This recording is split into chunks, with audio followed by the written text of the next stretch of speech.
Hi folks, well this is my Black Ariel 1929 Model F, and at the weekend me and a load of us from the Hearts Ariel Owners Club rode up to the Banbury Run. There were 6 of us riding Black Ariels and an old Norton as well, and we rode all the way up from Hertfordshire all the way up to the Banbury Run without incident. But when I got there was a slight problem with mine, a little drip of petrol from the back here. You'll notice the tank's missing, and it wasn't horrendous but it wasn't good.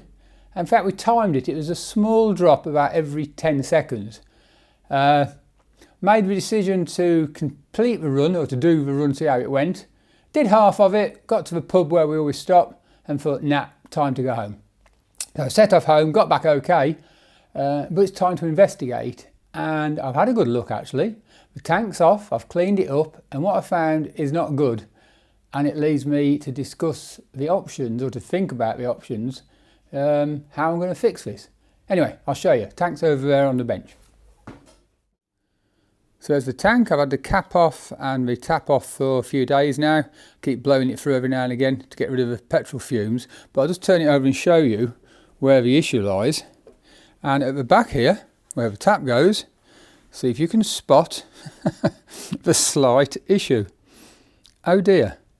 And as you can probably tell, it's been welded, I think, before here. It's not a braze, it's a weld. You can see a weld there. So it's obviously had a weakness. And this metal that's left here is so thin. And that causes a real issue to how I'm going to fix this.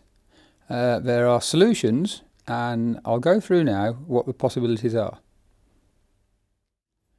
If you look back at my channel, and I'll put a link in at the end of this video and in the blur below, I actually restored this tank when I first bought the bike. It was very, very rusty inside. It hadn't been used for several years, the bike, and inside was just thick, flaking rust with old pet seal peeling off. It took me 3 days to get the pet seal off, to clean it out, follow the procedure using this POR 15, and it gets a really nice finish when I finally got it done.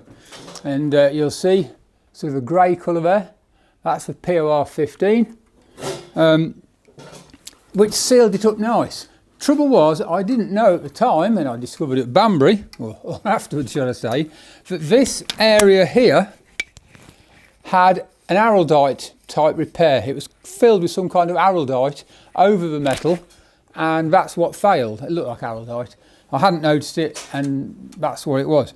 So I knew it was badly rusted. I knew it was a bit of a state inside. It's very thin in areas. And so what many people would suggest to do here is to just cut out this section, remake whatever I need to make, re-weld it. It's been welded before. Remake this, find out where I've got something to weld to, or it might involve the whole panel. Some of it is very thin. Weld it all, get it all brazed up, then I've got to redo the tank, as in all the paint, but there is an issue with the POR 15. And this is where the people who don't like sealers will say, no, you shouldn't have sealed it. POR 15 is very, very resilient, but you can't weld or braze tanks that have got it in. I spoke to manufacturers, they're very clear about this. They said, no, it can set fire, gives off toxic fumes, and it really isn't good. You need to remove it first. So ask the company, do you have stuff to remove it? Yeah, it's going to cost me 60 odd quid for the chemicals. He said it's absolutely vile. You have to do breathing stuff, do it outside. It takes some doing, but it does work. So that is a route I could go down. So get the POR 15 remover from Frost.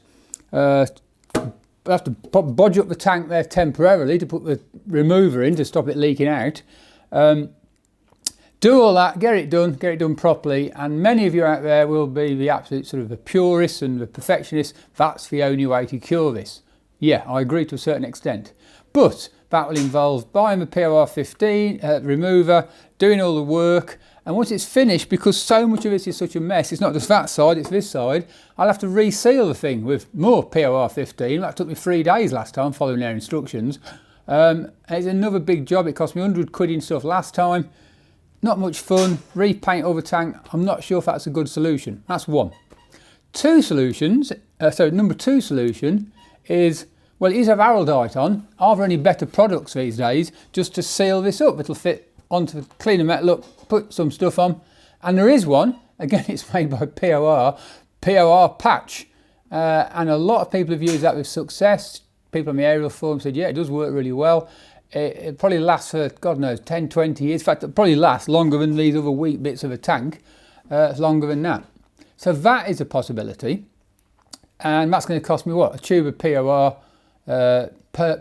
patch and a bit of mesh, I think. Some thin aluminium mesh like bodybuilders use here to, car body repairers on there. Or, option 3, which I've not thought of, which has been suggested to me, is solder. You can solder this. I've checked the heat range of POR 15. It copes great with that kind of temperature. It can go well over 200. Well, the solder's 158.